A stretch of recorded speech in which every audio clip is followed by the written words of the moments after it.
আজকে আমি কাজে যাইনি, তাই ভাবছি যে আজকে আমি কি করব। কোনো কাজ পাচ্ছিলাম না, তাই চিন্তা ভাবনা করছিলাম। তা করতে করতে দেখছি একটি আমার সামনে টেবিল পাখা পড়ে আছে, তাই চিন্তা করলাম যে এই পাখাটাকে খুলে আজকে পরিষ্কার করব।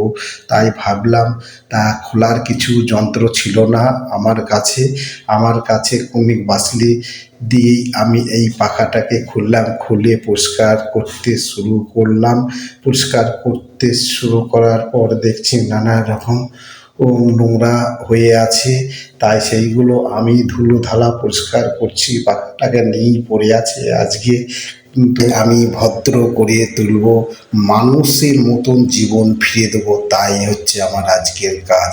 পাখাটার ভদ্র মতন সবাই দেখে বলে, হ্যাঁ, এটাই হচ্ছে মানুষের মতন কাজ করেছে। বাড়িতে কিছু কাজ থাকে, তাই বাড়ির কাজগুলো করতে হয়।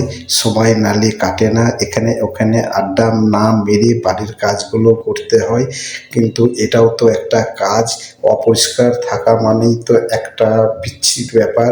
তার জন্য পাখাটাকে ঝা চকচকে করে তুলছি, মনে হচ্ছে নতুন দোকান থেকে কিনা আনা হলো। পাখাটা নতুন জীবন ফিরে পেল, তাই মনে হচ্ছে যে এত সুন্দর দেখাচ্ছে পাখাটাকে।